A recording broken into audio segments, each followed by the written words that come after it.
What's up world? It's Willy What If here with another new video for you.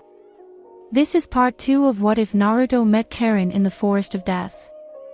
I saw so much love in the first episode that I had to get this out as soon as possible. Make sure to check out the original story in the link below, and subscribe so you don't miss the next part. Now let's get started. Part 2. Rock Lee slept silently as Sakura replaced the flowers in the vase on the cabinet next to him. The sedative the nurses gave him for the pain in his arm and leg had done its work. He had tried to put on a brave face through it, but she could tell it was bothering him and was glad he looked peaceful now. "See you again, Lee," Sakura whispered before rising from her seat beneath the window that filled the room with warm sunlight. She left the room, closing the door behind her. It clicked shut softly and left her on the other side, out in the corridor of the hospital and under the artificial lights. She sighed as she meandered towards the exit. Sakura hated seeing Lee like that, unable to do more for him after he risked his life to save her in the forest. Naruto and Sasuke had at least gotten through it without any permanent injuries, but considering how long Lee had been here. Her head perked up when she noticed the door to Hinata's room was being opened. Out stepped Shino, who gave her a short nod. "Hinata wishes to see you." She opened her mouth to ask how she knew that she was there, but then remembered Hinata's bloodline. It would be able to peer past most of the walls easily. "Okay." Sakura entered the room when Shino stepped aside and found that Kiba was also there, with Akamaru perched on his head. The small puppy barked happily at her. As for Hinata, she was sitting up in her bed with a sheet covering her lower body. There was an apologetic smile on her face. "I'm sorry for calling for you when you were about to leave, Haruno-san. You can call me by my first name, Hinata." Sakura came to a stop on front of her bed. "How are you feeling? Did Naruto come by?" "I feel much better now, and Naruto-kun brought this delicious stew to share with me," she said, blushing. Sakura got the feeling that there was more to it. Knowing him, he probably ended up doing something a couple would without realizing it, like spoon-feeding her. Hinata extended her hand with a card in it. He left this behind when he came for his lunch break. "If you don't mind, could you return it to him?" Sakura picked up the card and turned it around to see the name, Kushina Uzumaki, on it. Considering the number and issue date, it was over a decade old. This must be his mother's card. Hinata nodded. "He showed it to me while telling me about his clan. She looks a lot like that Karin girl he's been hanging around with." She noticed Hinata shift a bit at that. "Did he tell you about her?" "He did. It's good that he has someone who will spend time with him while everyone is busy," Hinata claimed, looking down. Her fingers clenched her bed sheet. "Naruto-kun sounds like he's having fun with her. And he's happy to have someone he can call family. I'm glad for him." Sakura couldn't help but wonder if she was truly happy about it. She obviously had a crush on the brave doofus, and back when she and Ino were fighting over Sasuke, this sort of thing would have drove her up the wall. Then again, Hinata was always quiet and reserved when they were anything but that. "I'll get it back to him," Sakura said. "You focus on getting better before his match. He'll want you there to cheer him on as well." Hinata's expression became a bit more crestfallen at that. "I really don't want them to fight or hurt each other. Nijianai-san is, he's not a bad person, like hell he isn't." Kiba abruptly yelled, causing her to flinch. "Don't defend what he did, Hinata." Hinata curled up, trembling as she brought her knees to her chest, wrapping her arms around them. "He's just, when I was younger, things happened and his father died because of me. He has every reason to be angry at me." Kiba's answer to that was about the same as before. "Bullshit. That doesn't make it right. If Naruto doesn't kick his ass, I'll jump him in the street outside after the matches are over if I have to." "Indeed," Shino agreed in a placid tone of voice, slightly adjusting his shades. "Regardless of his past, you did not warrant such hostility. He must be made to answer. Should Naruto not prevail, then I will see to it myself, to ensure that he does not get away with it." They were both protective of her in their own way, just like Naruto and Sasuke had been for Sakura at times. Because of that, Sakura could understand what she was feeling now by watching her gaze fall down to her lap. That feeling of self-loathing from needing them to defend you because you weren't able to help yourself was something that she knew all too well. Don't worry, Sakura told her gently, setting a hand on her shoulder. Things will work out. They were just words. But they seemed to put her at ease. Sakura left out hoping that she wouldn't be made a liar as she went back to Naruto's place. It was the most likely place to find him since she didn't know where he was training at, and she could just slip the card under his door if he wasn't there. 000. Karin wasn't exactly thrilled to see Naruto's pink-haired teammate standing at the bottom of the stairs leading to his apartment when she arrived. In her hands were two very large and heavy bags with fresh ingredients for her to cook with. Maybe she had gotten too much considering she was half serious about calling the Umbu officer still watching her down to help. Is there something you want? She asked, adjusting her grasp on the bags. I came to return something Naruto had left behind at the hospital. Sakura stepped forward and reached out for a bag. Let me help you. Far be it for Karin to argue. She handed the heaviest one over and started climbing the stairs. Sakura followed after her. This is a lot of food, she noted. Naruto doesn't have a lot of variety in his refrigerator, Karin said. And she wasn't exactly using most of the money she had left since the in-room was paid up through the exams. When they reached the door, she pulled out Naruto's key. He had loaned it to her, leaving her somewhat worried about how easily he trusted her after only a week. They filed into his home and Sakura seemed taken aback by how the number of books had multiplied since their successful foray in finding the masks. Naruto pretty much picked up anything that he felt would lead to another success, so most of her day was spent going through them. Karin stepped over them carefully and then made it into the kitchen to set her bag down. When Sakura did so as well, Karin crossed her arms and asked, what did he leave behind? Sakura reached for her pouch and pulled out a card. It was the one with Naruto's mother on it. He left that visiting a friend in the hospital. Karin placed it in her pocket and set her hands on her hips. If that's all, you can leave now. Sakura scowled at the dismissal. Are you really that angry with me? You're not even trying to mask it. Yes. Karin stated bluntly. The way Naruto just brushed that hit off tells me that you do that sort of thing often enough. He's been conditioned into accepting it. That tells me all I need to know about you. I'm trying to be a better friend and teammate to him, Sakura claimed. And you don't have the right to judge me when you just came into his life. You're making assumptions based on one thing when I've been his teammate for months now. You still need to leave, Karin said. Sakura refused. I'm staying until Naruto gets back. I have to talk to him about something else from his hospital visit. Besides, you might be part of his clan, but he just met you and you're from a foreign village. Letting you stay in his home alone could cause problems. Karin glared at Sakura through her glasses for a moment. Then she huffed. It wasn't like she could force her out while she was a guest of the village. And there was nothing to be gained by forcing Naruto to decide between the two of them when he returned.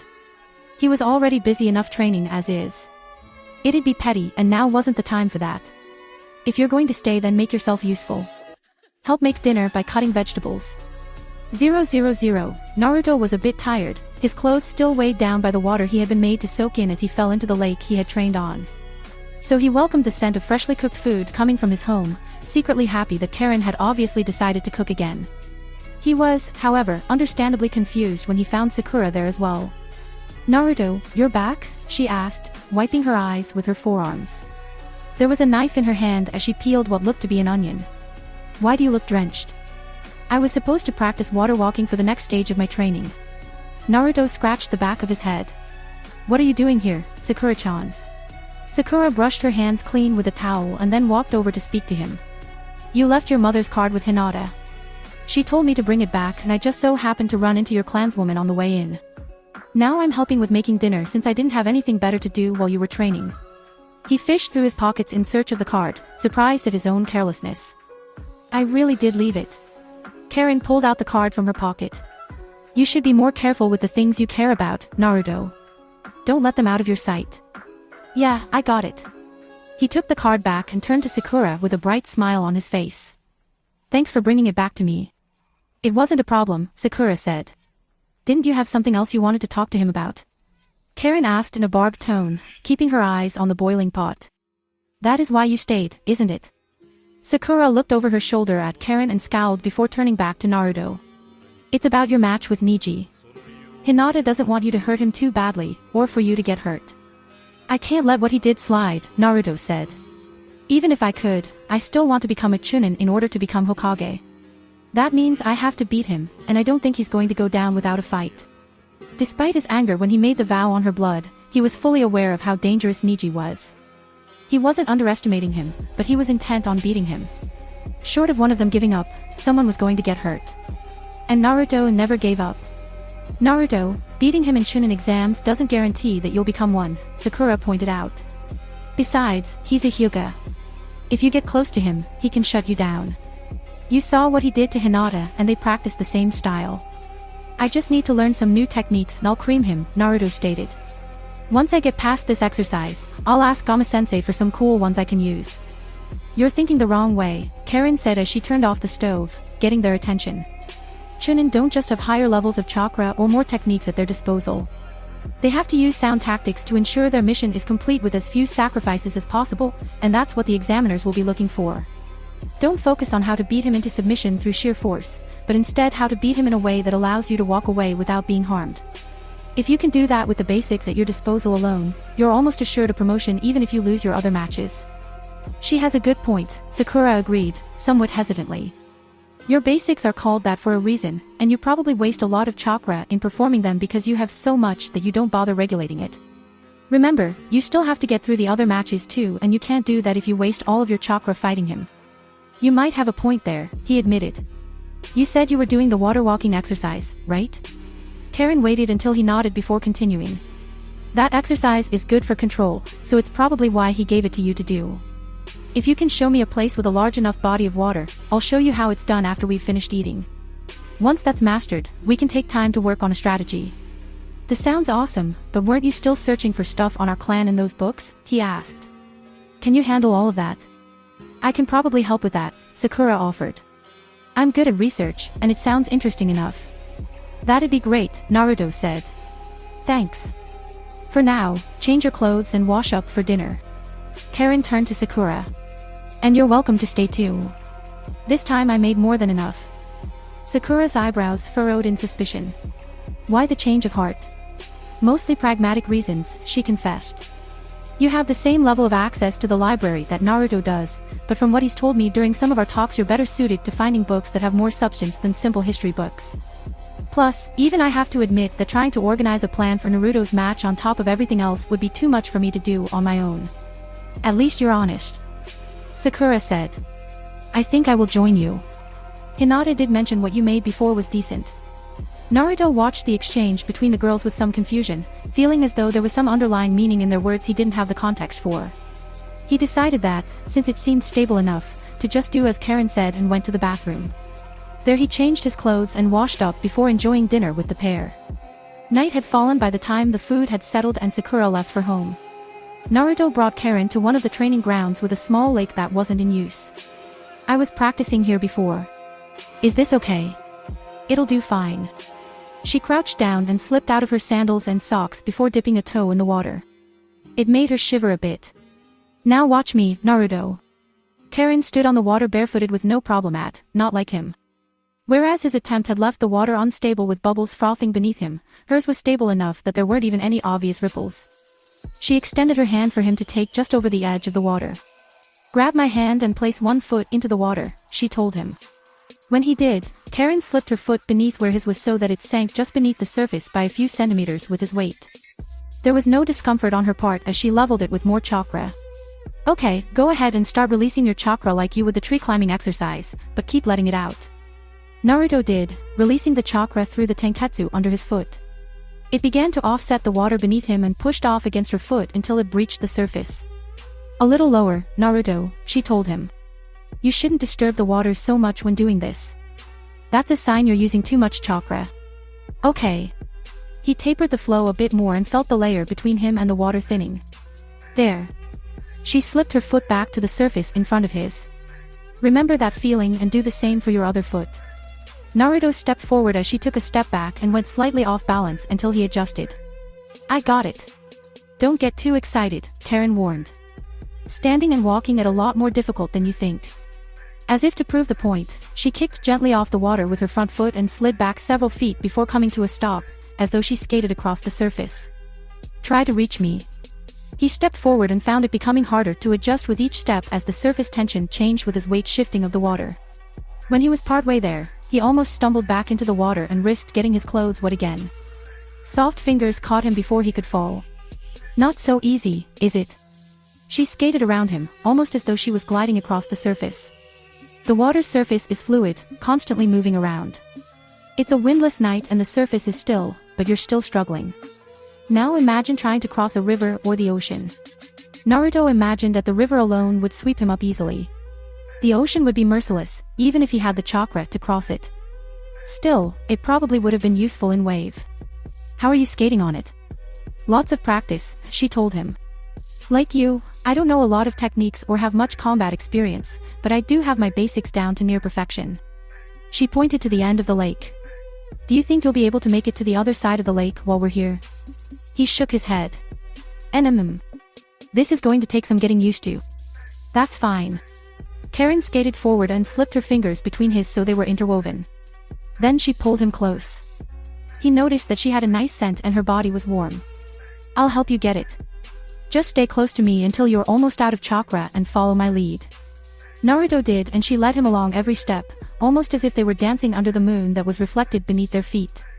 Karin watched in the comfort of the shade as Naruto balanced himself on the surface of a small lake. In truth, she wasn't even sure why she had been asked to come here for their training session by his tutor. But she could see he had greatly improved since the night where they had danced hand in hand on top of the water, beneath the moonlight. She found herself taking pride in how quickly he grasped it when even she had struggled to reach the level of proficiency she had. Orochimaru wasn't exactly the kindest man to serve under. For the people he had high expectations for, he went out of his way to ensure they were met. His teaching method for working on control had been a perversion of water walking, with things waiting beneath the surface for her to stumble in or notice if she made too many ripples. The results spoke for themselves by the time she had been sent to infiltrate the ranks of the hidden grass. She was silent as she crossed the water, leaving as little of the surface disturbed as possible. The fact that she found a way to teach someone else without the hard push that she had been given was a nice experience, especially considering that it was helping Naruto in furthering his goal of beating his opponent in the finals. Things had been great for her, better than she expected when she arranged to meet him at first. Being around Naruto had been almost like a dream compared to how distant things were in grass, and how unwelcoming the others in the base where she had been stationed and trained were.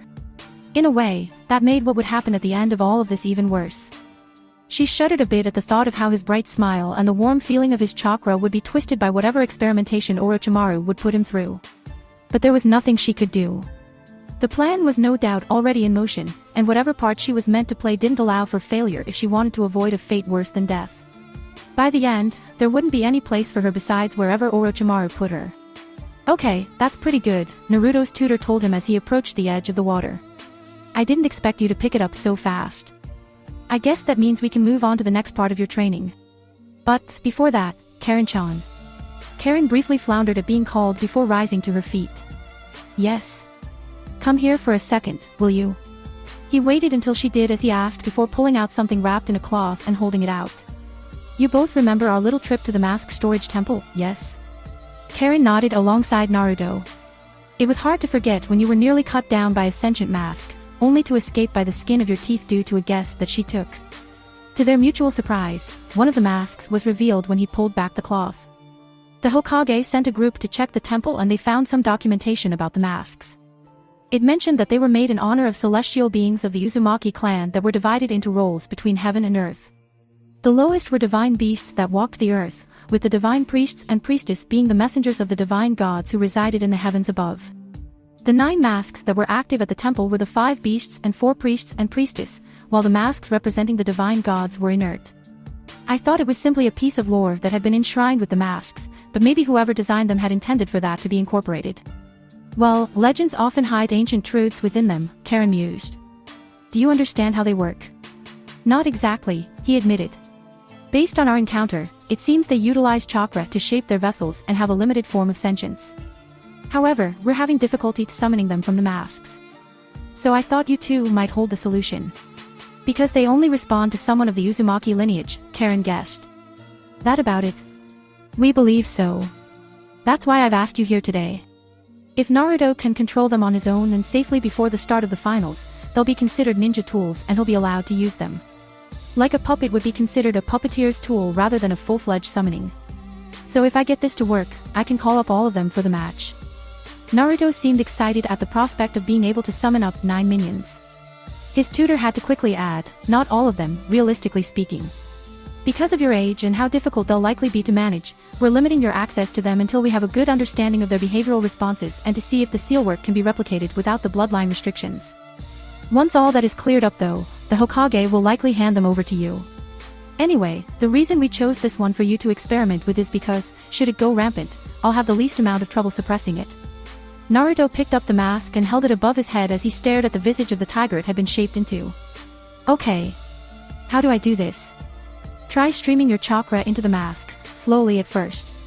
It has receptors to allow it to take it in and store it. Once it reaches a critical point, you should be able to call it out by touching the emblem on the back of the mask. The symbol there reads, lineage, from what we could gather, so I suspect you'll need blood as proof. Let's do this. Naruto closed his eyes and began to pour his chakra into it.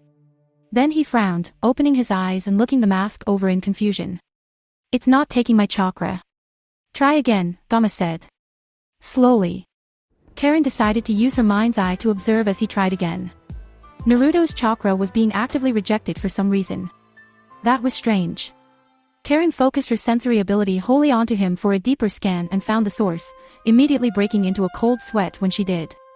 Inside of him was a veritable sea of corrupted yang chakra, tainted by inhuman malevolence that seemed ready to spill out and swallow the world. That was what was sealed inside of Naruto. How could anything so wrong be held at bay by whatever seal was placed on him? Naruto grumbled in frustration as he struggled to push his chakra into the mask futilely once more, only to stop when he noticed that Karin was trembling. Are you okay, Karin-chan? Oh, I'm fine. Karin took a deep breath to steady herself as she deactivated her power. She believed she knew the reason why he couldn't use it. A trickle of that corrupted yang chakra was mixing into his own chakra system from the look of it. Whatever safeguards were in place on the mask could detect that. I think I figured out what's wrong. Naruto and Gamma alike turned to her in expectation. She had their attention. Yang chakra, she explained. You probably need to concentrate yang chakra into it. The only ways for him to be able to use that mask that she could think of were to either completely seal off the demon fox, which she couldn't mention for her own safety, or for him to refine his own chakra into yang chakra. If he created enough pure yang chakra, then it would dilute the trickle of corrupted chakra to the point of being non-existent. You couldn't have both in a single vessel after all, so the greater amount would erode the lesser amount. What's yang chakra? Naruto asked his tutor. I heard it mentioned before, but I didn't think much about it. How's it different from regular chakra? Gamma snapped his fingers. Right, most jounin don't usually teach nature transformation until after you've had at least a year or two under your belt. Basically, chakra is formed of spiritual and physical energy melding together. However, that chakra can be converted into elemental chakra, wind, water, fire, lightning, and earth being the basics. Bloodline's limits are usually a merging of 2 or more elements. Then what about what Shikamaru does with shadows and everything? Naruto asked. That's where yin and yang chakra comes in, Gamma told him. The Nara clan's technique is mostly yin-based, though I'm not privy to their secrets on how it's done or molded. But most illusions are done through using yin chakra to create something out of nothing. It's the spiritual energy that allows the imagination to take form.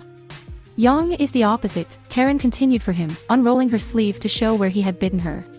It governs life and vitality, representing the body. I naturally lean to that element, so my chakra would probably be passable enough for it to work. I'll give it a try and, if I'm right, then he'll just have to learn how to convert his chakra into that element. That does sound like the most feasible plan of action, the tutor mumbled to himself before he spoke up. Plus, we know they'll listen to you. Still, I'll leave it up to Naruto to decide. Naruto pretty much gave his consent without a second thought and handed over the mask. Go for it. Karin began to stream her chakra into the mask, only to fall to her knees and wheeze at the immense and sudden drain, like the very air was being sucked out of her lungs. She expected it to be reciprocal of her chakra, but it felt like the mask was actively draining it, a contrast to Naruto's. Did it hurt you? Naruto asked as he crouched down and helped Karin to her feet. Did something go wrong? I'm fine, Naruto. She took a deep breath to even out her panting. It just took a lot of my chakra too quickly. I'll be fine once I've rested, so don't worry about it. Gamma reached over and grabbed her wrist to feel if there were any changes in her pulse or temperature that came from chakra exhaustion. I'm tempted to think it's because your chakra system isn't fully developed that the strain was immense, but it's likely that the masks were only capable of being used by individuals who had a vast amount. In fact, given how they were enshrined, it's also likely that only important figures of the clan would be worthy of using it or given permission. What did that one with the scythe say? It said something about being of the oldest blood, if I remember right, she answered as he released her. Maybe that meant she was related to one of the older families somehow. There was so much about her clan that had been lost, she couldn't be sure of anything she knew. Can I borrow something to draw blood with? He gave her an unused kunai and she pressed the sharpened tip against her thumb. Beads of crimson blood bubbled up and she pressed it to the emblem on the mask. The result was immediate, the mask jumping from her grasp as a white substance of some kind spewed from the rear section and formed its body. The white tiger stood before them all, black stripes lining its back as it tilted its head up towards Karin. This one is known as Byakko, according to the documentation, Gamma told her. Try speaking to it. Karin gave him a prompt nod and turned to face the tiger that sat patiently in front of her. Can you understand me? Yes, it responded. The voice wasn't physical, but instead seemed to resonate in her head and heart. Was it a spiritual connection then? Did either of you hear that? Karin asked them, to be certain. Naruto and Gamma shook their heads, with the latter asking her to elaborate. It seems that I can hear what it says inside of me. Maybe because of the blood connection. Gamma theorized as he pulled out a notepad and scribbled it down. Keep going. My name is Karin Uzumaki, she began. My chakra constitutes your body, and my proof of lineage is what awoke you. Do you dispute this? So that my companions can understand, nod your head if so, shake if not. Byakko shook its head this time. I do not contest it. Then you'll follow my orders. The tiger nodded. I will do so. What are your capabilities? She asked. Speed, it stated. I carry messengers on my back from shore to shore and herd my enemies so that the others may do their part. Karin repeated what the tiger said to the others and then asked, if I tell you to obey someone else, will you? A shake of the head was the answer. I will not. Only those of Uzumaki blood will command our ears. Karin rephrased the question, pointing to Naruto. So if I tell you to obey someone else of the Uzumaki blood, will you? He must submit proof. When Karin told this to Naruto, he cut his thumb and held the digit out of the tiger to touch. It did so and then nodded. His claim is not as strong, but it is valid. Karin repeated what Byakko said to Naruto. However, before she could ask anything else, the tiger's body flickered out. Then it vanished entirely, leaving the mask to fall to the ground. She extended her mind's eye and found it was devoid of chakra entirely. I think it's out of chakra. She picked up the mask and handed it back Gamma. It took nearly everything I had to wake it up this time. So, who could have had the reserves to fill all 9 of them up so that they lasted long enough to awaken when we entered the temple? It must have been years, if not decades since anyone entered it. That's actually a good question, Gamma noted as he wrapped the mask up again. We can figure that out later. But for now, you two break for lunch. I'll go report these findings to the Hokage. 000, the last Uchiha of the Hidden Leaf teetered on the edge of exhaustion as he stood in a clearing devoid of grass. Patches of upturned earth were scattered about, primed like mines to go off at a moment's notice. They would spring to life, seeking to entrap him and pull him down long enough for a punishing strike from his Jounin. He could only think that this was what he was looking for all this time. Training of this level, where he was pushed to his limits and beyond. With every passing day he felt faster than the one before, steadily catching up to where Rock Lee had been, and from there, Itachi. But it wasn't enough. He would have to be faster than Lee had been. Otherwise, he would be in the same condition or dead. So he welcomed the challenge that came as Kakashi appeared behind him with a kunai in hand using a body flicker. His eyes hadn't picked it up. Had the Jounin circled around? It didn't matter as Sasuke flipped the grip of his own kunai and brought it towards the man's liver only for it to be blocked by the opposing tool. Then he was sent flying by an absolutely brutal kick. He narrowly blocked it by crossing his arms and raising them to stop it from coming into contact with his face. He skidded to a stop, digging 2 distinctive marks into the ground with his feet, and lowered his arms in time to see the hand seals being finished. Earth style, Earth flow river. Kakashi announced, more out of courtesy than anything else. That was part of the training, using announced attacks to test the waters before springing an unannounced one to catch him off guard. As the training went on, Sasuke figured he would drop the courtesy altogether. The ground beneath Sasuke turned to mud as he jumped up to avoid it. Kakashi then manipulated the mud itself with his chakra, moving it about like the tendrils that the sand user used to try and ensnare his opponent. The first few days that would have been enough to capture him, even with his Sharingan. Now though, he could avoid it easy enough. Kakashi ramped up the difficulty. With 2 silent gestures, the mud split up into multiple tendrils that came at him from all sides. Trying to break through one angle would slow him down long enough to get caught if he was careless. Sasuke grabbed an explosive tag and threw it ahead of him, letting the explosion rip open a path for him to take. He crossed the opening that presented itself and then let loose a phoenix flower for the sake of a distraction, setting him up to move. When Kakashi took the bait, Sasuke rushed in with a kunai to deliver the strike. Earth style, earth wall. Only for the ground to spring up around the Jounin in the form of a wall and shield him from the attack. Damn. His opponent would use something similar to that, wouldn't he? Rock Lee was fast enough to keep him being encased by it, but he still got fooled by the sand armor that he wore. He flung a kunai with an explosive tag on it and watched it detonate. The wall was denser than it looked. The explosion of a standard tag didn't put more than a dent that was a few inches deep. Clap. Clap. Clap. Sasuke turned his head to see Kakashi was now standing behind him. You've improved drastically, Sasuke. But let's take a break. Not yet. Sasuke's chest rose and fell as he calmed his breath after the chase. I'm not fast enough, and I don't have a way to penetrate his defenses in the end. I need something more.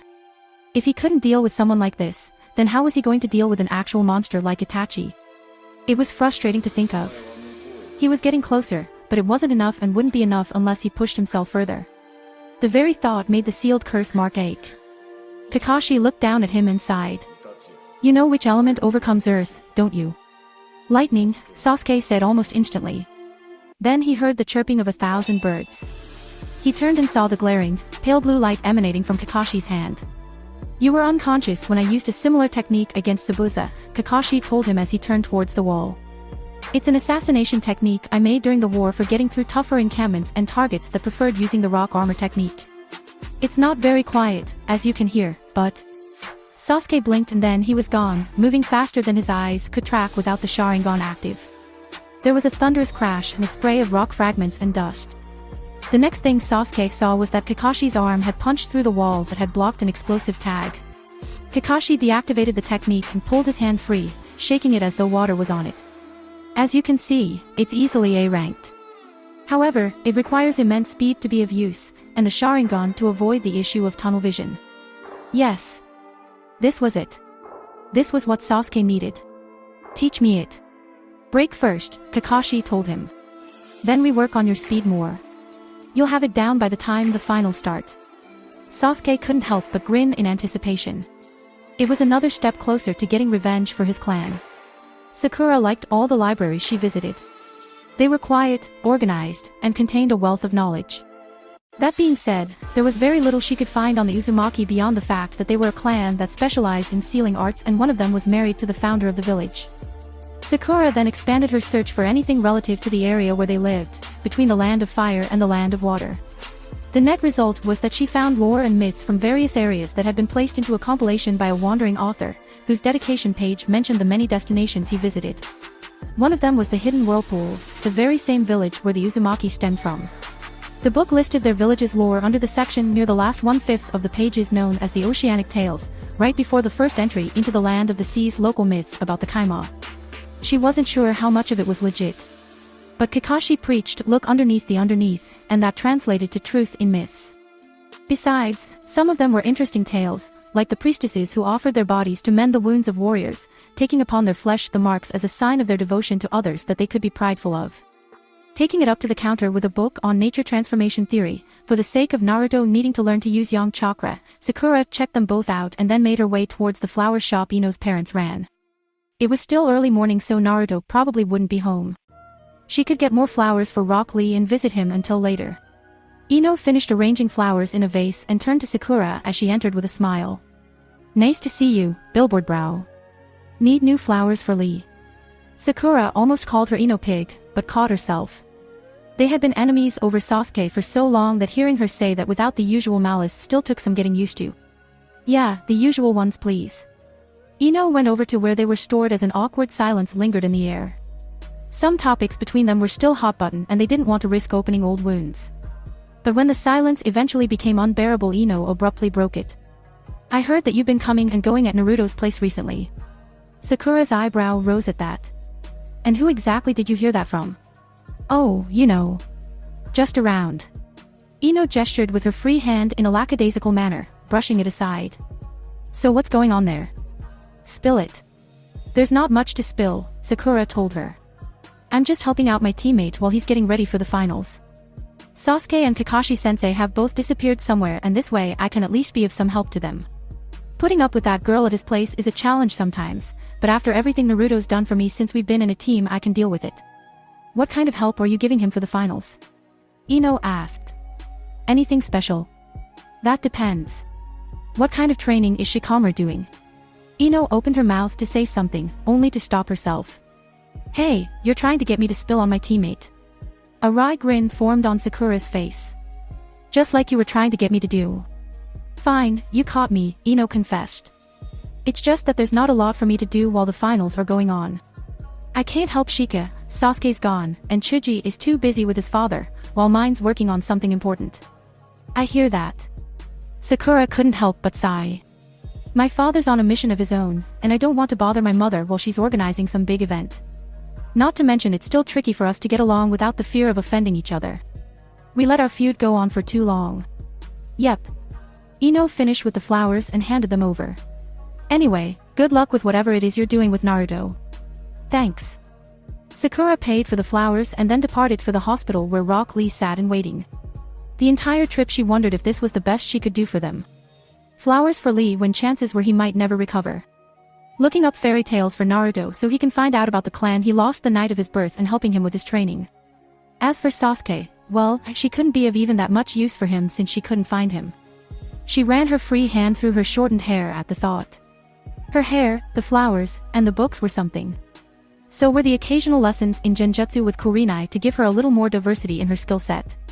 They were proof she was moving away from how she had been before, becoming useful. But it all felt so small in the end. 000, we need to have a serious talk, Jiraiya said, still in the guise of Gamma. He was patiently sitting down with Naruto across from him. The pair was deep in the forest, surrounded by dense trees and a small mountain of no importance not far from the hidden leaf. Isolation was good given the topic that needed to be discussed. What about? Naruto asked. Why are we so far out for training? Jiraiya thought about how to broach the subject, but decided to just come out with it. It's about the nine-tailed fox inside of you. The Hokage asked me to teach you how to use its power. He noticed Naruto's expression shift and his body tensed. The thoughts that were going through his head were as clear as day to the toad sage. Did he fear me? Would he abandon me? Would he hate me? They were all apparent on his face to the trained eye. It was upsetting that the boy had been reduced to this train of thought when the topic came up. Relax, I'm not going to harp on you, he assured him. I've seen other Jinchuriki before. I know how they're ostracized from the majority of their villages as well. I'll be clear, you are not my enemy, but my student, Naruto. Just like Kakashi accepts that, I do too. Naruto still seemed unsure, even as he nodded his head. There are others like me. Jiraiya held up 9 fingers. To be exact, there are 9 known tailed beasts. As far as I know, most of them have been sealed inside of others just like you. We need to teach you how to access the fox's chakra so that you'll be able to use it in a pinch. But I don't know how, he said.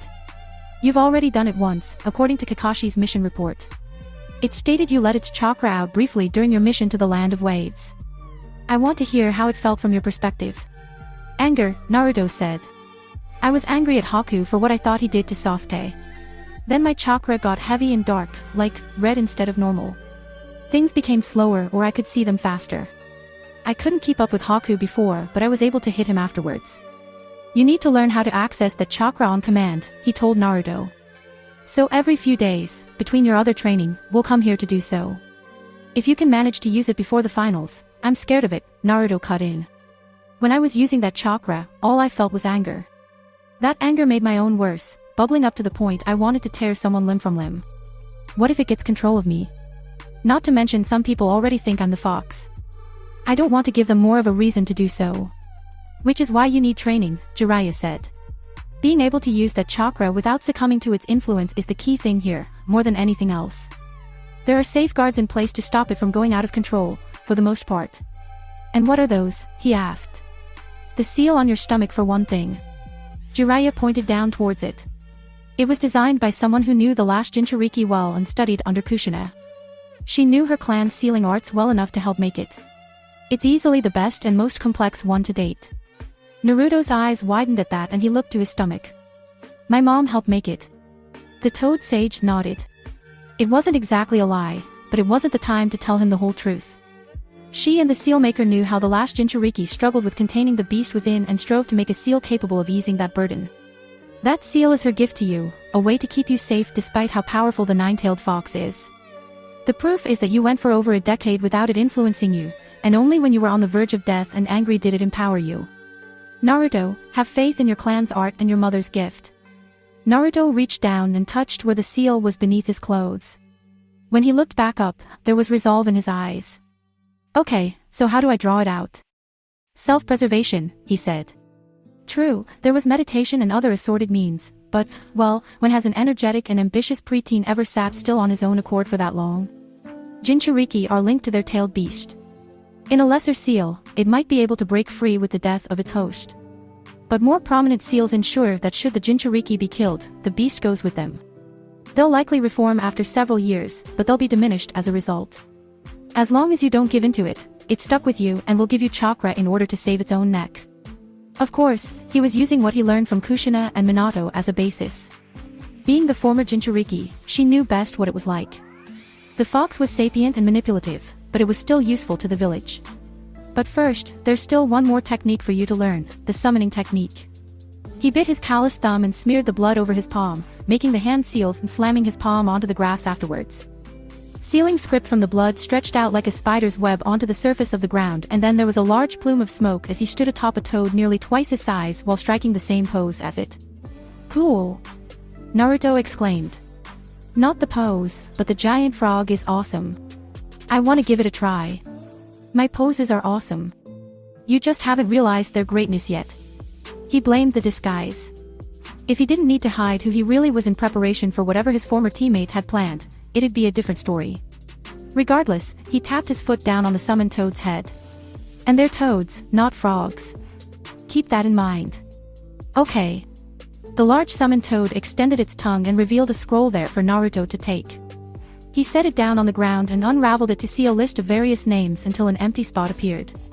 So I need to write my name here. In blood, the toad sage added. Using a trickle of chakra and pressing your fingerprints beneath it to finish signing the contract. He did so eagerly. Okay, what next? Keep in mind that we're using it for training purposes only right now, Jiraiya told him as the scroll was rolled up and returned to the toad. It's the Hokage's orders to keep it secret and not to use it during the exam unless it's a life-threatening emergency. Now, you didn't use any chakra the day before, right? Naruto shook his head. I just spent that day with Karin-chan and visited Hinata-chan for a bit. Good. Then you should be able to summon the boss toad, Gamabunta. Jiraiya had already given him a heads up about what they were doing, so he would come when called and explain how things would work. You're going to summon him to introduce yourself by using as much chakra as possible with an offering of blood. But be respectful, got it? Sure. Now what are the hand seals? Once Jiraiya told him, the Jinchuriki focused his chakra to the point it formed a visible aura. Then he slammed his hand down on the ground and sealing script crawled over a massive section of it. Come out, boss toad. Jiraiya and his toad grabbed Naruto and hopped out of the large plume of smoke that followed as Gamabunta appeared, to avoid accidentally perching on his head without his permission. The boss toad sat tall, a string of smoke coming out of his pipe just thin enough to not warrant someone to check for a fire as it dissipated past the peak of the mountain. His eyes fell upon the pair, only to roll when Jiraiya waved at him while in his disguise. So, you're the kid he was talking into becoming the next contract holder, huh? Gamabunta exhaled and then leaned down to get a better look. Yeah, I see the resemblance too, never mind. Anyway, if you want my help during a summoning, you're gonna have to prove yourself, kid. How's that? Naruto asked. A challenge, he announced. You're a bit younger than my last few contractors, so I'll have to adjust it, but we'll set a timer. You have to stay on my head for the duration of that time without falling off. If you're successful, we'll talk terms. If not, you'll have to try again after 1 week. Naruto frowned. If I fail I can't summon any more that week. Not exactly, Jiraiya cut in. There are a number of toads with unique abilities. You'll summon one a day when training in private with me and get to know them. Remember that the summoned toads are sapient beings that deserve to be treated as equals, so forging a friendship with them is the key to being a good summoner. That seemed to mollify Naruto. His excitement renewed, he turned and pointed a finger to Gamabunta. Okay, I accept your challenge. Prepare to be my toad. 000. Karin had to admit shelving her reservations about Naruto's teammate had been beneficial. The compilation of lore she found wasn't something Naruto would have picked out on his own, and so far she found that there was some truth to the tales passed down in it. The story about priestesses who offered their bodies to warriors was her ability in a nutshell, and some of the stories also featured the figures that the masks were based off, giving her another reference point with them. As long as she didn't hit Naruto again, Karin would put up with her for the moment. It was then that she heard a knock on the door.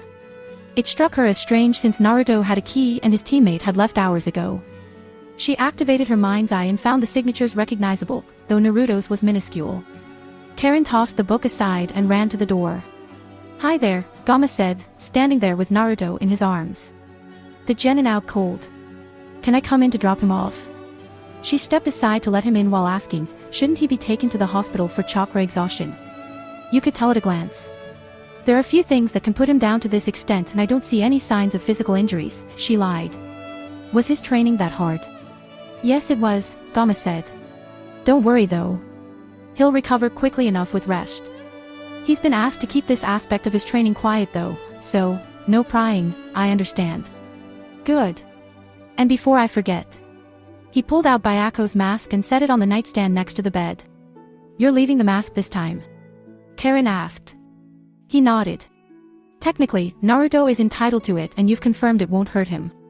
On the days when he isn't training with me, I figured it would be good for him to get familiar with it. Though I suspect you'll be the one using it, as long as it's with his permission you can help train him with it. The last time she tried using it, the mask nearly sapped her chakra reserves dry and she couldn't maintain it for more than a minute. But she wasn't using her chakra most of the time while in the village to maintain her cover, so Karin supposed she could take it with her to the inn and fill it before going to bed every night. At least until they managed to teach Naruto how to refine his chakra into pure yang chakra. She gave his tutor a small bow out of courtesy. I'll be happy to help him. Thank you for bringing him back home, and have a good evening. You too. With that said, he left and Karin turned her attention back to Naruto. He looked so peaceful while he slept, like there was nothing worrying him. Karin hadn't slept like that since she was with her mother in their village, before everything changed. It was just the two of them curled up in bed, lying next to one another as her mother's warm and soothing chakra lulled her into dreaming peacefully. Back then, Karin didn't know how to turn off her sensory ability. There was no need to, with the village being so nice and peaceful. There was no malevolence or hatred strong enough to taint the very nature of someone to the extent she could feel it. So she left herself open to everything the world had to offer without reservation. That changed when she lost everything. Not being able to shut it off while they died horribly until she passed out had given her mental trauma, or so Orochimaru explained when she told him about it. The power incontinence that followed was basically her mind coming to terms with it and giving her the ability to turn it off so she didn't go insane from feeling just how horrible the world was. Karin still wished she could recapture the feeling from before then. She could just lay next to him, close her eyes and... No, I can't. Karin shook her head and lightly slapped her cheeks. He'll be hungry when he wakes up. I should make him something. She set to work, doing her best to avoid thinking any deeper on it. Karin couldn't afford to fall into that trap, not when it meant going against Orochimaru and Kabuto. As much as she longed for those nostalgic days and nights, her fear was too strong a leash for her to break alone. No matter how much she wished she could. The blood-red moon that hung high above was an eye, a kaleidoscope endlessly spinning in place as crimson tears drizzled down over the gray and black landscape. Bodies, corpses, were strewn over the ground, Uchiha blood seeping from the vessels devoid of life and wastefully staining the earth and walls. The vivid scene of the massacre was once more put before Sasuke, leaving him to look on in horror from his childhood frame. The nightmare again, he thought as his body moved on its own. Why? Why am I stuck dreaming of this again? Rarely did Sasuke have pleasant dreams anymore. Often he found himself in this nightmare, a prisoner in his own childhood body as it followed the same steps as it did before, hundreds of times after so many years. Sasuke waded through the corpses and felt the phantasmal emotions of horror and dread he did as a child, instead of the seething hatred that churned within him at present. The same path unwound as it always did, leading him to his home and the sight of his parents lying dead on the ground. There his brother stood over their corpses with his blades stained with their blood. The same words followed, why and how, which Itachi responded to by locking their eyes and forcibly driving the memories of his clansmen being slaughtered into Sasuke's mind over and over, until he collapsed into a pool of his parents' blood. Then he turned around and walked away. He was leaving him there when the rest were dead. Little Sasuke extended a hand forward as he witnessed his brother heading towards the exit. The world of contrast and crimson vanished in a flash of blinding sunlight as his eyes opened to reality, leaving the nightmare behind. Sasuke found himself yelling as he woke, an arm extended upwards to the sky above. It was as if he was trying to stop it from falling and crashing down like his life that night. Damn it! He balled his hand into a fist as he caught his breath and slammed the bottom of it into the grass next to him. Even in his dreams Itachi haunted him. I'll kill you, Itachi. I swear it. The nightmare served its purpose in keeping the fires of hatred lit inside of him, fueling his determination to become stronger for the sake of avenging his fallen clan. Sasuke would kill Itachi with his own hands and, to do that, he couldn't afford to just lie around. Not when he could be training. He sat up off the sheet that had been layered over the ground and ran through the trees until he came to the training spot where Kakashi had brought them to for his practice with the Chidori technique. It was the base of a small cliff where water trickled down into a basin of sorts below, useful for bathing and fishing for lunch. Kakashi was nowhere to be found, presumably having gone back to the village for one reason or another. Sasuke paid it little mind as he stood at the tree line. It was a straight shot to the rocky surface of the cliff, which was already pocked with previous attempts at using the technique. He got into position, activated his Sharingan, and held his left hand down at the wrist with his right as he began the process of creating the Chidori. The chakra coils in his body thrummed as he took a portion of his base chakra and then converted it into lightning chakra, vibrating it intensely to generate the electrical energy. He sent it down the channels in his left arm and out of the tenketsu of his hand, watching with his activated eyes as the chakra gathered in his palm. It was too loose, too scattered, basically just a charged atmosphere that would annoy someone at best. Tighter, he thought as he wove the chakra together while continuing to feed the lightning-aligned element into the compressed space between his fingers. It sparked to life in the palm of his hand, completing the transmutation into pure electricity. The constant chirping only grew in volume and brightness as he increased the density of it more and more. I've got it now. He clenched his teeth as his hand trembled with lightning in its grasp. It was like a trapped grasshopper or cricket fighting to get free as he constrained the vibrations and power into a single mass. It took all his concentration to maintain it while he charged forward. No sooner than he crossed the halfway point did he see chakra taking form and erupting from the ground in angled protrusions of solid earth meant to hinder and trip him up. He wove around them only for his concentration to waver for a moment. It cost him as the electricity unwove right when he slammed his hand into the face of the cliff, his fingers yielding as the tongues of electricity spread out over the surface. Sasuke held his hand tightly and bore with the pain as he glared up at the source from which the chakra originated. Kakashi was there, at the top of the cliff. You know you weren't supposed to practice without me here. That technique isn't something you should take lightly. I don't have time to waste by taking it slow, Sasuke shot back as he went to the starting position to try again. He had to get stronger as fast as he could, regardless of the method or shortcut. He had to if he was going to kill Itachi, avenge his clan, and stop the nightmares. The thought made his curse mark stir beneath the seal they placed on top of it. Kakashi sighed before he jumped down and grabbed Sasuke's hand to look at it. Let's at least salve and bandage it before you make another attempt. If you wreck your hand then it'll be impossible for you to master it in time. 000, Naruto was training as well. His eyes darted left and right as the white tiger freed of the confines of its mask circled him with speed that bordered on the limits of what he could track. He barely noticed the brief deviation as it turned and leapt for him, giving him just enough time to duck down and avoid it. He flung his kunai in retaliation at it, only for the sharpened point to find the turf instead of its body because the tiger moved. The training premise was simple. His opponent's strikes would be debilitating if they connected, and he couldn't likely beat him in hand-to-hand. That meant mid to long-range combat was preferable, but his opponent was also fast. If he could keep up with Byako then his opponent would be no trouble at all. Byako, take it up a notch. Karin yelled. She and Sakura were sitting in the shade beneath a tree, watching as he trained. Well, Karin watched him train while Sakura was doing something with a flower bud. Try not to hurt him too bad. The tiger's speed instantly increased, or rather it stopped holding back as much. The claws on its feet upturned and dug wedges in the dirt as they moved. It took 3 breakneck hops to blindside him from behind with a body check. Naruto went flying forward.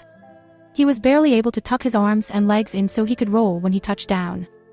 Extending his legs to break, they left a trail of pushed-aside dirt while he reached into his kunai pouch to fling 3 of the tools at once. There was a concussive explosive tag on each one. The scrolls on their creation had been very useful to pick up from the library.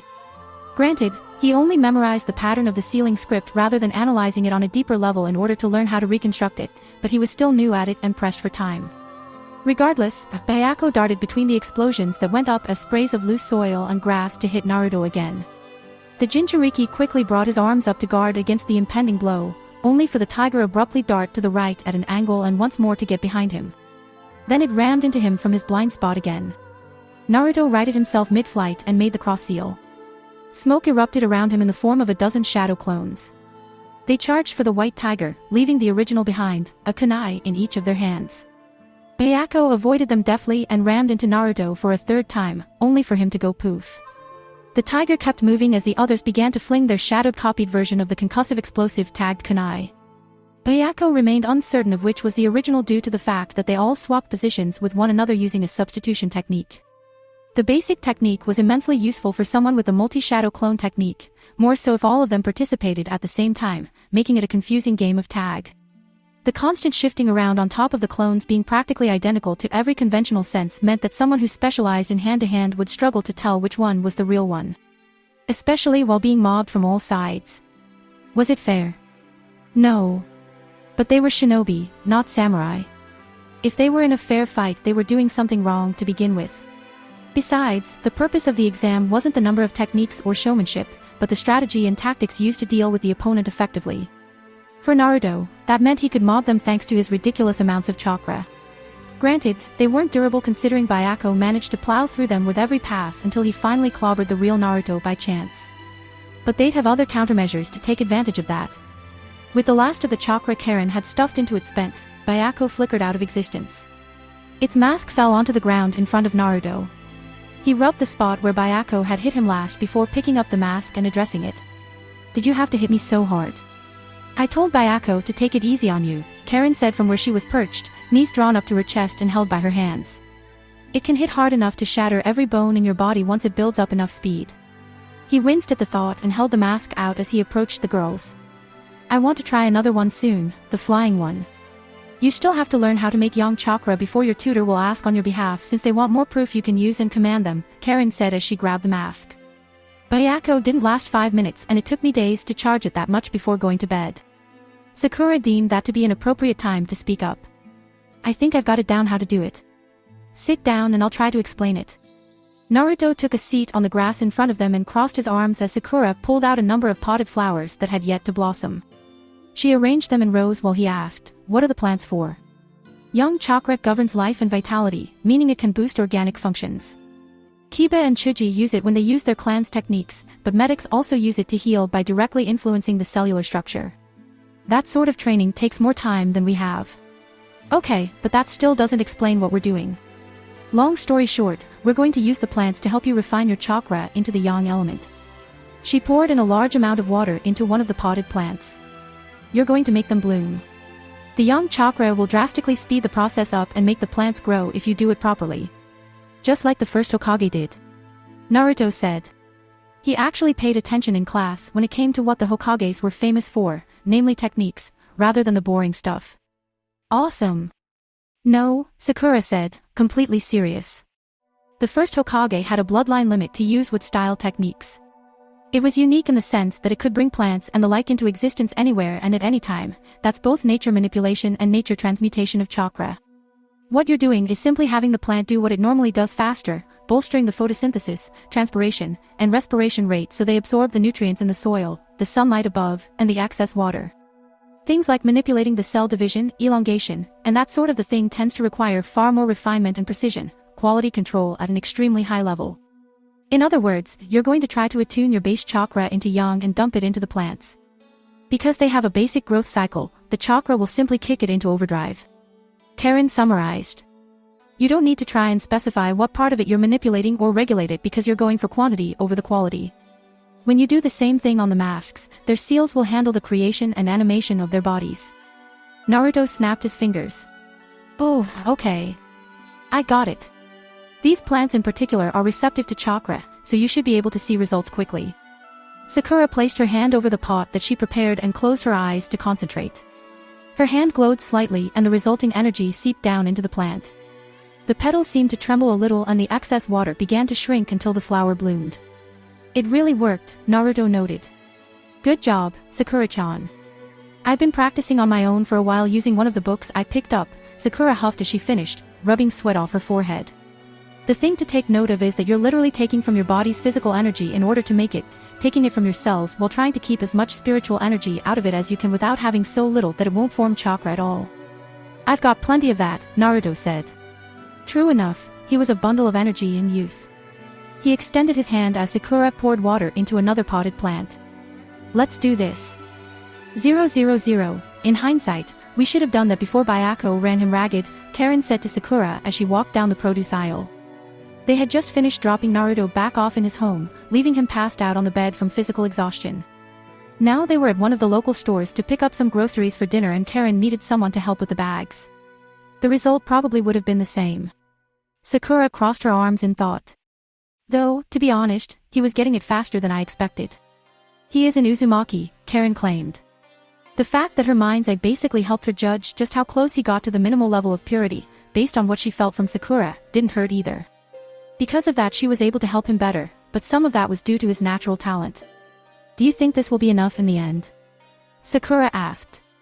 Just making him faster and working on his substitution with his clones. For his first opponent, it will do the trick. Karin picked up some tomatoes and placed them in the shopping basket. Because the clones are constructs of his chakra, they can be substituted without complication and quickly. It'll be ideal if his opponent gets overwhelmed, but that's only taking into account the fact that his opponent is a close-range specialist. But if he does land enough hits then Naruto's done, Sakura pointed out. And then, even if he wins, he'll have to go against his teammate or that guy who hurt Lee. That won't work against either of them. Karin shrugged. If he somehow does manage to get the real Naruto, I do have a countermeasure in mind. You'll have to get the components for it since it might look funny if I do, but it'll work. As for the others, I don't know enough about them. If he has access to the masked beasts then he'll be likely to manage it, but giving up is also an option. Fancy seeing you here, said a voice from behind them. Karin instantly locked up as the blood in her body turned to ice. It was Kabuto. Oh. You're from the forest, Sakura said. Sorry about your teammates losing in the preliminaries. It's fine. The fact yours made it to the finals on your first time is amazing. He was making small talk with Sakura, paying Karin no mind. But she couldn't help but wonder what were the chances it was coincidental they were meeting here. Was he keeping tabs on her, showing himself to remind her of her mission? Of what failure would entail? Karin trembled in place when he finally turned to her and extended a hand for her to shake. I don't think we've had the luxury of meeting yet. I'm Kabuto Yakushi. Karin Uzumaki, she said as she took his hand gingerly. She'd seen what he could do with them to an enemy. She did her best not to pull away from his grasp. It's a pleasure to meet you. That's Naruto's last name if I remember right. His acting skills were flawless, even as she felt her skin prickle beneath his fingers. Or was it her imagination? You're related. Yes. I'm a distant relative. I'm helping him prepare for the finals. That's great, but are you okay? He asked. You look a little pale. I'm fine, Karin lied. Just a little tired. I just need some rest, and I'll be fine. You should take better care of yourself. He released her hand. After all, you wouldn't want to come down with something when the finals are starting soon enough. It'd be a shame to miss your relative's first shot at becoming a Chuunin. Depending on how he does, it may be a once-in-a-lifetime performance. She nodded quietly but said nothing. Tell your teammates I said good luck, Kabuto said, waving to Sakura. Then he was gone. Sakura looked back to Karin and asked, are you coming down with something? Karin shook her head. Let's just get what we need and go. Once I'm done with dinner for Naruto, I'll go back to the inn and sleep it off. The rest of the shopping trip was done in silence. Sarutobi looked at the report on their security measures drafted by the experts of the village's defenses late in the afternoon. He was trying to find ways to shore them up in the event of an attack by Orochimaru's forces. From Jiraiya's information it was likely that they would have to worry about the hidden sound being the main culprits during the finals, but he sincerely doubted their forces would be enough to significantly overwhelm the village. And Orochimaru must have known that as well. His former student wasn't a fool. There had to be an angle here he wasn't taking into account, but he couldn't guess what it was exactly. There were few foreign shinobi, but they were all from allied villages, barring the genin from Hidden Sound who was found dead. None of them would be so bold to risk everything, not with so few numbers. Such an act would run the risk of starting another great war. He was brought out of his musings when he heard his window being opened. Not that hard a guess on who that was, even if he wasn't expecting him. Would it kill you to use the door, Jiraiya? It's just so boring, he said as he shut the window he entered through. So, anything new on your end? Sarutobi shook his head sluggishly and sighed. Nothing yet, though I fear he will certainly make an attempt during the finals. It would be too optimistic to hope that he would leave after being exposed once in the forest of death. How goes things with Naruto? Fine, Jiraiya said. He's finally learned how to produce yang chakra and proven that the tiger will listen to him, so he wants the bird now. On the subject of the summonings, he's getting to know the more patient toads along with Gamikichi and Gamitatsu. And he can access the fox's chakra. Sarutobi held up his hand at that point. About that. Can you explain how you thought throwing him off a cliff was the right thing to do in order to access the Ninetales chakra?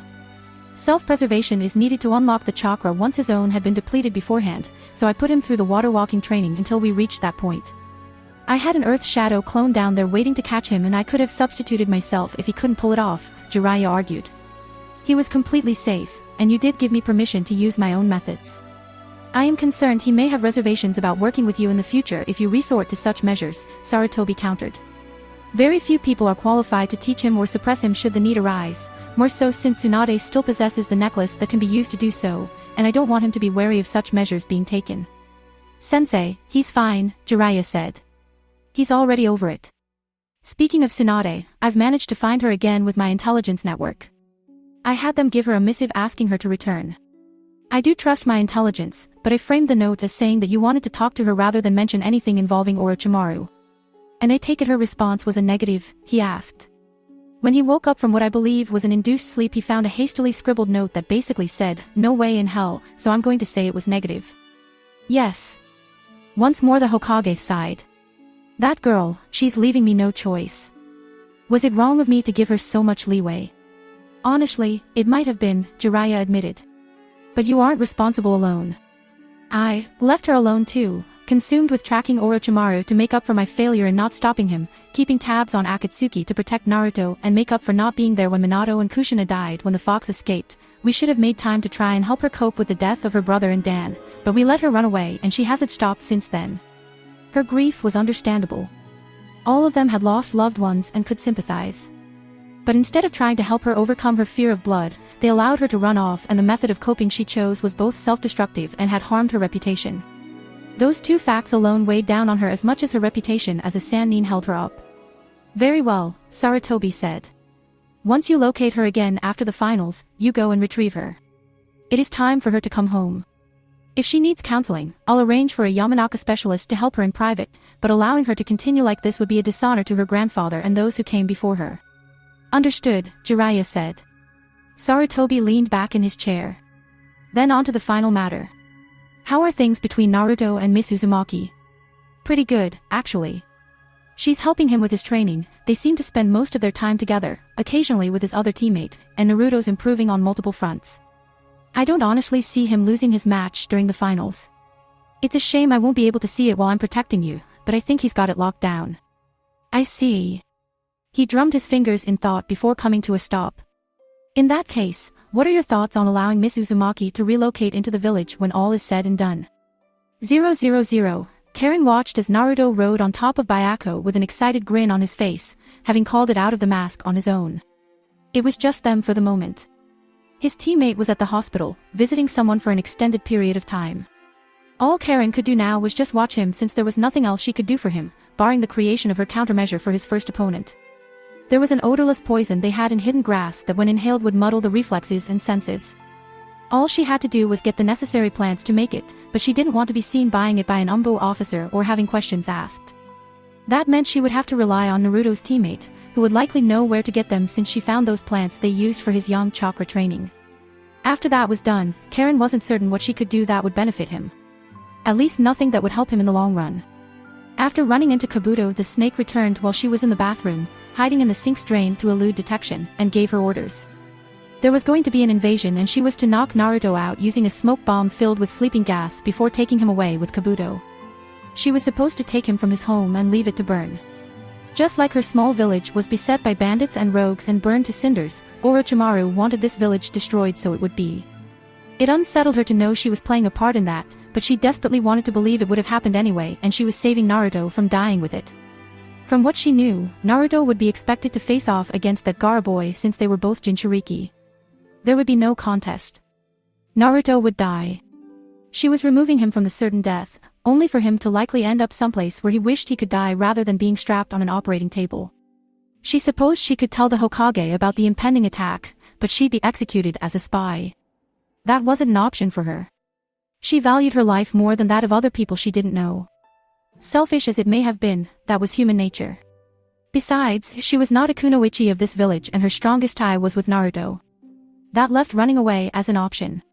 She'd knock Naruto out, somehow eluded Kabuto, and they could run somewhere Orochimaru's grasp didn't extend. The land of fire was out of the question, but they could go some other place. Maybe they'd find shelter in the remnants of the hidden whirlpool where no one would look for them, and it would be just the two of them. Except that Naruto would never forgive her for it. That was the crux of the problem.